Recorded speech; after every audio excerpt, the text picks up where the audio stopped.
Morning viewers, again welcome to my daily blog. Current চলে যাওয়াতে সকাল সকাল ঘুমটা ভেঙে গেছে। এদিকে আকাশ মেঘলা, মনে হচ্ছে বৃষ্টি হবে।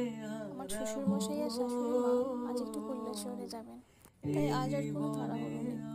সকালের বাসি কাজগুলো সেরে নিয়ে হাত মুখ ধুয়ে সোজা চলে গেলাম রান্নাঘরে। ওনারা যেহেতু চা খেয়ে বেরিয়ে যাবেন, আজকে রান্না বান্না শুধুমাত্র আমরা দুজনের জন্যই করবো। ওনারা ফিরতে ফিরতে সেই সন্ধ্যা হতে পারে, তাই আজকের কোনো ঝামেলা না করে ভাবছি শর্টকাট কোনো কিছু রান্না করবো। তারপর আমরা দুজন মিলে চা খেয়ে নিয়ে সোজা রান্নাটা বসিয়ে দিলাম। বেশি কিছু না, ডাল ভাজি আর একটু তরকারি। আর এই যে সবজিটা, প্রায় মানুষের নাম শুনে নাক উপরে ওঠায়, আমার কিন্তু বেশ ভালোই লাগে। আজকে আর ঝামেলা করলাম না, লম্বা লম্বা করেই কেটে নিলাম। এদিকে ভাজিটা হতে হতে আমি ডালটাও সিদ্ধ বসিয়ে দিলাম।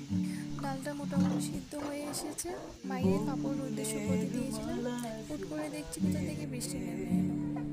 দৌড়ে চলে গেলাম কাপড় তুলতে। এদিকে কাপড় তুলে আনতে না আনতেই বৃষ্টি পড়াও বন্ধ হয়ে গেল। যাই হোক, এদিকে আমার ডালটা হয়ে এসেছে। সব মাস দিয়ে নিলেই মোটামুটি রান্না কমপ্লিট। তারপর খাওয়া দাওয়ার পালা। অন্যদিন যেহেতু আমার হাজব্যান্ডকে তাড়াতাড়ি চলে যেতে হয়, খাওয়াটা করে নিই। আজ বাড়িতে আছে বলে ভাবছি একসাথেই খাওয়া দাওয়াটা করবো। এই তো আমার রান্না বান্না অলমোস্ট কমপ্লিট, এবার খাওয়া দাওয়ার পালা। খেতে বসে মনে হচ্ছিল একসাথে না খাওয়াই ভালো ছিল। খেতে খেতে একটু ঝগড়া করে নিলাম।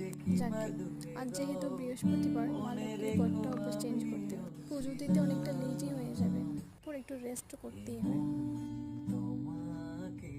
একটু রেস্ট করে খুঁটিনাটি যা কাজ ছিল সবগুলো সেরে সোজা চলে গেলাম স্নানে। স্নান সেরে ঠাকুরঘরটা পরিষ্কার করতে গিয়ে একটা জিনিস খুঁজে পেয়েছি। কি পেয়েছি সেটা একটু পরে দেখাচ্ছি। পরে নষ্ট হচ্ছিল, ভাবছি এগুলোকে সাজিয়ে নিই। এই বক্সটা খুঁজে পেয়েছিলাম ঠাকুরঘর থেকে।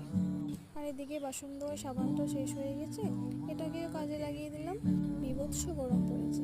এদিকে সন্ধ্যা হতে না হতে কারেন্টটাও চলে গেছে। তারপর আর কি, সবাই মিলে ক্যান্ডেল নাইট ডিনার করে শুয়ে পড়লাম।